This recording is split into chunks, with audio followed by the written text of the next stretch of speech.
महाराष्ट्राच्या रसिकांच्या मनावर अनेक दशक अधिराज्य गाजवणारे ज्येष्ठ अभिनेते महाराष्ट्र भूषण आणि पद्मश्री अशोक सराफ यांचा नागपुरात भव्य सत्कार सोहळा आयोजित करण्यात आला।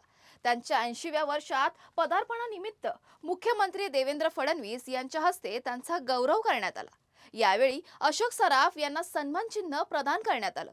नागपूर महानगरपालिकेच्या वतीने 5 लाख रुपये, विदर्भ गौरव प्रतिष्ठानकडून 51,000 रुपये तर श्री सिद्धिविनायक सेवा ट्रस्टच्या वतीने 1 लाख रुपयांचा धनादेश देऊन त्यांचा सन्मान करण्यात आला।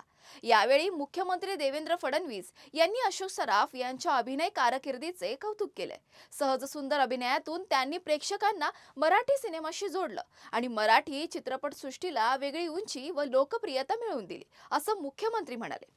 अशोक सराफ यांच्या विविध भूमिकांमध्ये सामान्य मराठी माणसाला स्वतःचं प्रतिबिंब दिसत होतं, त्यामुळेच ते रसिकांच्या मनातील खरे सुपरस्टार आहेत। अशा शब्दात मुख्यमंत्री देवेंद्र फडणवीस यांनी त्यांच्या योगदानाचा गौरव केला। महाराष्ट्र भूषण, पद्मश्री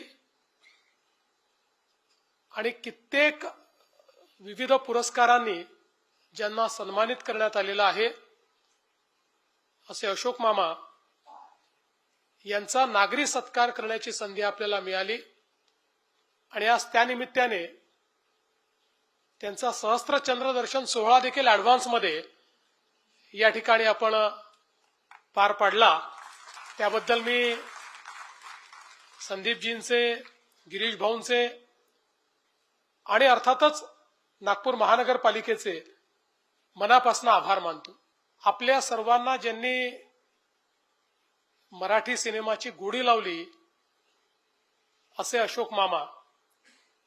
मला आठवतं की 9व्या वर्गामध्ये परीक्षा झाल्यानंतर उन्हाळ्याच्या सुट्टीमध्ये पुण्याला गेलो आणि त्यावेळी धूमधडाका रिलीज झाला होता आणि मामा तो पाहण्याकरता जी गर्दी होती ती आज देखील मला आठवते आणि तो पाहून जो आनंद मिळाला होता तो आजही अवर्णनीय आहे।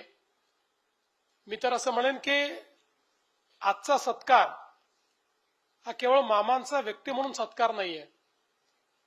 ज्या कोट्यावधी लोकांच्या जीवनात मामांनी आनंद तयार केला त्या आनंदाचा आज आपण सत्कार केला।